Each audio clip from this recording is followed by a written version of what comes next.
नमस्कार दोस्तों, मैं राहुल। मैं कई दिनों से टीवी, सोशल मीडिया में कोलकाता में जो ट्रेनी डॉक्टर के साथ हुआ उसके बारे में देख और सुन रहा हूँ। मुझे याद है दिल्ली में जो हुआ था निर्भया के साथ। उस समय मैं क्लास 12 में पढ़ा करता था, मुझे याद अच्छी तरह से। उस खबर को पता है, उस खबर को देखने के बाद मैं सारा दिन सो नहीं पाया था। मेरा मन ही नहीं लगता था किसी चीज़ में। मैं ये सोचता रहता था कि कैसे कोई इंसान इतना बड़ा जानवर हो सकता है कि वो एक दूसरे इंसान को खाना चाहता है। क्योंकि हम जब देखते हैं कोलकाता में या दिल्ली में जो हुआ निर्भया के साथ या अभया के साथ जो हुआ, ये रेप नहीं है, ये बलात्कार नहीं किया गया है, ये दरिंदगी है। ये ऐसा लगता है कि एक जानवर ने एक इंसान को नोच कर खाने की कोशिश की है। तो हम कह नहीं सकते कि वो इंसान है। हम नहीं मान सकते कि निर्भया या अभया, इनके जो कल्प्रिट्स हैं, जो आरोपी हैं, वो इंसान हैं। मुझे लगता है ये इंसान बनने लायक ही नहीं है। इनसे लोगों को तो ज़िंदा रहने का अधिकार भी नहीं होना चाहिए।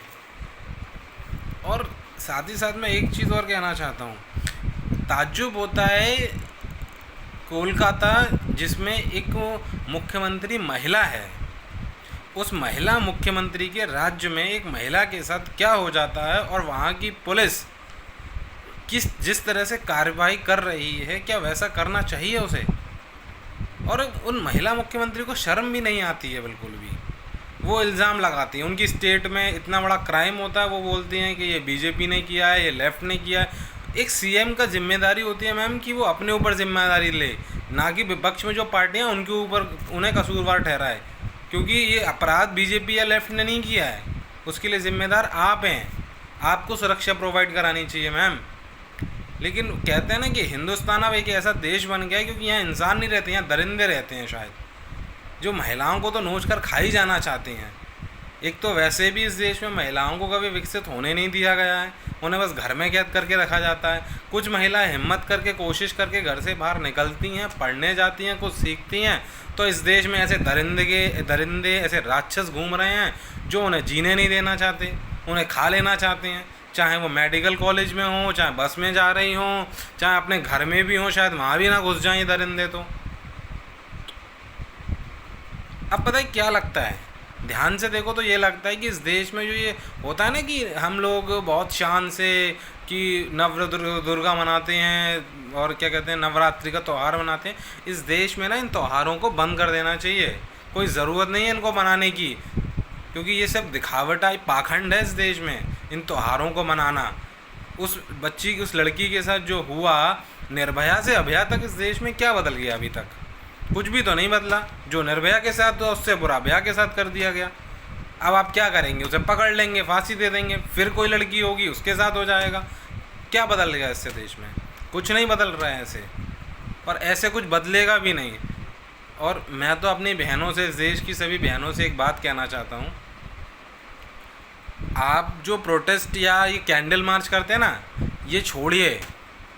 ये कैंडल मार्च फैंडल मार्च से कुछ नहीं होगा। कैंडल मार्च तो आपने निर्भया के लिए भी निकाले थे, क्या हुआ?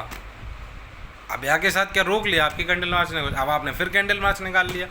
मत निकालिए। ज़रूरत है आपको, ताकतवर बनिए, आगे आइए और झांसी की रानी बनिए। ये कैंडल निकालने की परंपरा भारत की नहीं होनी चाहिए।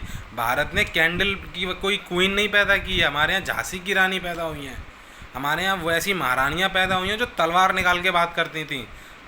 ये आप लोग कोशिश करिए अपने लिए, क्योंकि सरकारों की तो ताकत है नहीं कि वो आपको कभी सुरक्षा दे पाएंगे।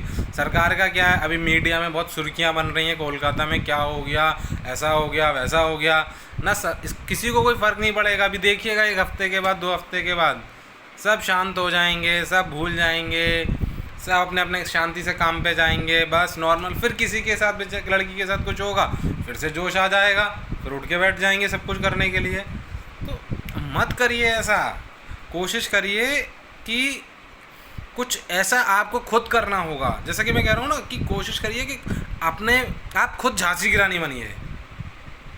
अब इसका मतलब ये मत निकाल लीजिएगा कि आपको तलवार निकाल के लड़ने जाना है, लेकिन है कुछ ये वैसा ही। अपराधियों को नहीं तो कम से कम सरकार को और उन लोगों को सबक सिखाना पड़ेगा कि हम उनके देश में रहते हैं, इस देश के नागरिक हैं, पर ये सरकारें हमें सुरक्षा प्रोवाइड क्यों नहीं कर पाती हैं आप लोगों को? क्यों दरिंदे सड़कों पे खुले घूमते रहते हैं और क्यों उनकी सोच में इतनी गंदगी भर गई है, इसके पीछे का कारण क्या है। मान लिया कि फांसी देने से कुछ बदलता तो है नहीं, क्योंकि निर्भया के आरोपियों को अगर फांसी दे दी भी गई तो उससे क्या बदल गया, कुछ नहीं बदला ना। तो इसका मतलब ये हुआ कि फांसी देने से तो कुछ बदल ही नहीं रहा है। अगर बदलता तो चीज़ें ठीक होती। तो सरकार की नैतिक जिम्मेदारी बनती है कि वो पता लगाए कि उसके देश के युवा है और जो भी उसके देश में लोग रहते हैं उनके दिमाग में ऐसी कौन सी गंदगी जो भर रही है। और सरकार को अगर नहीं समझ में आ रहा ना तो उन्हें अपने पद छोड़ देने चाहिए अब, क्योंकि दुख होता है, दिल रोता है ये देख देख कर कि इस देश में बस यही होता रहेगा क्या। विश्व मंच पे क्या तस्वीर जाती होगी कि ये देश है क्या कोई कबाड़ खाना है पूरा, या ऐसे ही चलता रहेगा। फांसी दे दो, पुलिस ले गई, बस पुलिस भी क्या काम की होती है यहाँ पे। देखो कोलकाता में पुलिस ने क्या, प्रशासन ने क्या बताया था माता पिता के उस लड़की को कि सुसाइड किया है। मतलब प्रशासन भी बहुत अच्छा होशियार होता है अपने आप में। किसी के साथ कोई अपराध हो जाए तो उसको अपराध भी स्वीकार नहीं करना चाहते हैं।